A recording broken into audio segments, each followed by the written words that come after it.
dude, let's start the show. Hey LeGrand Alive, this is Eastern Oregon Adventures, and today we're talking about tents. Hey LeGrand Alive, so as you saw, we just had a competition, and I lost in tent setup so shamefully that Jim had to help me set up my tent at the end of the competition. I gave you the tricky one, though, so yeah. But the tricky one is the one that I'm actually interested in buying. So we're talking a little bit about tents, and this tent is one that was owned by Kelly Rice, who has been on Eastern Oregon Adventures before, and I am looking for a new tent that is light, practical, and will fit well onto my backpack to take with me on multiple day backpacking trips. So tell me a little bit about this tent, and why is it such a cool tent? Yeah, so you're looking for a two-person tent, right? Yes. Yeah, okay. So what's cool about this tent is that basically it has one door up at the front and it just goes straight back. So what that mostly means is actually just that it's super streamlined, and so that there's not a lot of weight with zippers, extra zippers and stuff like that.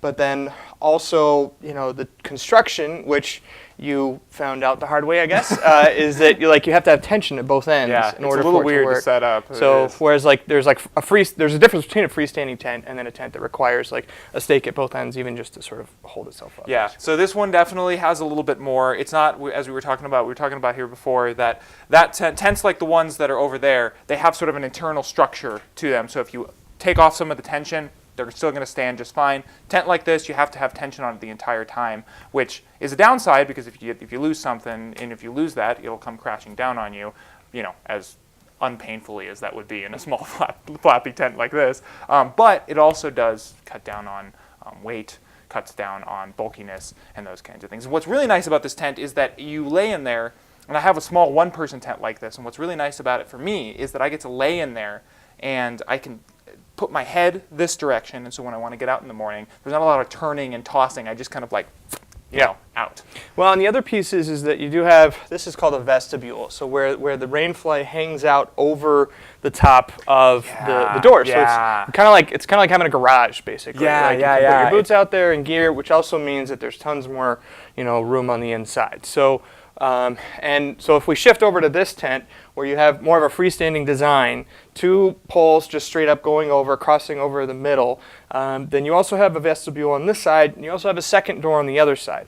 You can see the vestibule on this is gigantic, and it's held up by these little poles down here at the bottom, where it kind of holds it up straight. And what's interesting about that, and you don't see it in this a ton of tents, but that with this tent, for instance, the walls come straight down like this, so that you have basically, if it comes straight down like this, the floor space that's this way and out it's not really useful, it's not really helpful, because there's no elevation there to work with, if that makes any sense. So what's nice about that is it basically makes all of that floor space totally usable across. And some tents will even have that on the inside, which is really nice. A couple other features to look out for that are really helpful. And this tent happens to come with that. It comes with two doors, which is really nice, because then two people, even in a two-person tent, both people can get out on either side that they want. It also comes with this, which is called a gear loft, which kind of just means that it's like a hammock that hangs on the inside of the tent from the roof. Yeah, so you put your phone and your glasses and all that kind of stuff there, so you don't wake up in the morning and roll over and crunch your glasses. Exactly.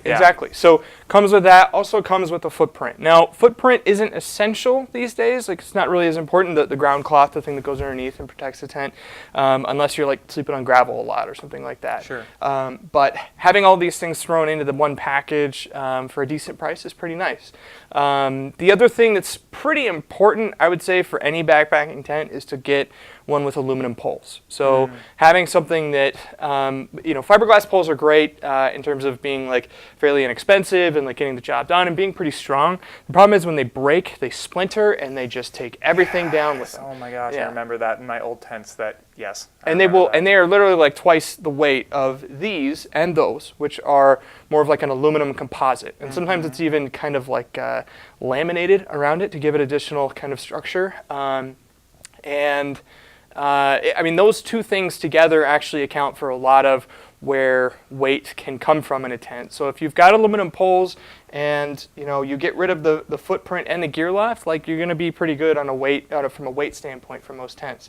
But even still, this has a lot of features. It's also probably at least a solid pound heavier than that two-person tent. And how much weight are we looking at these just in general? What do you think? You know, that's a good question. I meant to look at it beforehand, but it's going to be about 4.5 pounds, 5 pounds-ish on this, and then on that, it's probably going to be closer to 3.5, actually. Wow. So, I mean, that, you know, it makes a difference. It really does. Well, especially when if you're trying to cut down on weight, a bunch of things that are a pound or half a pound lighter. Yeah. When you're in a backpacking situation, do make a big difference when you're going for a couple days. Yeah, which is why we focus in these things on the sleeping bags and the tents and the packs, because that's where all the volume and the weight kind of gets taken up, basically. So I guess the bottom line for me, for the viewers who are watching, so I'm in the market for a two-person tent or large one-person tent, and what would be the difference? What would kind of be the deciding factor of me buying a tent like this, which is sort of a barn? You mentioned a barn door. I might have made that up. I might have made that up. But point being is that it has a front door that opens here, one door, and you slide in. It's kind of like a dare I say, a coffin. You know, kind of shaped like that. I don't think that's the right. But anyways, it's kind of shaped like this, and something that is a little bit more of like a hut or a house, like that. Why would somebody make the decision to buy either way? More features, lighter.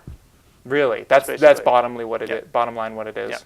Yeah. Yeah, so I would just keep it as simple as that. I mean, there's other shelter options out there with hammocks. Those are getting really popular now.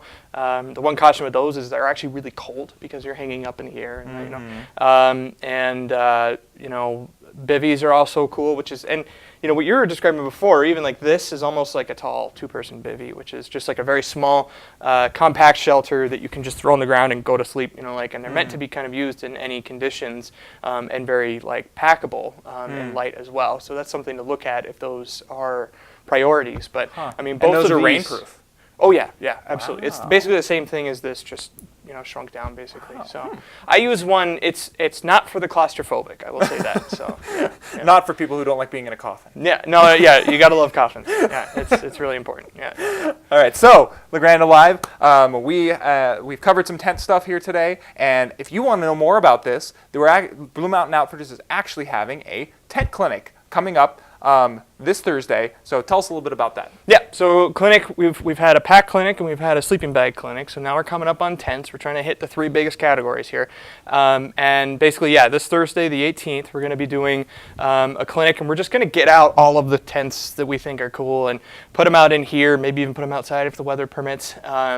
And do the same thing, kind of just beer, pizza, have some fun with, you know, some information up front, and then really just one-on-one consultation and all that kind of stuff with folks during. And then we'll also have kind of the packs or the tent sale coming up. Well, basically, people that go to the clinic get first crack at the sale, just like the last few clinics, and then we'll have the sale going all the way through the weekend.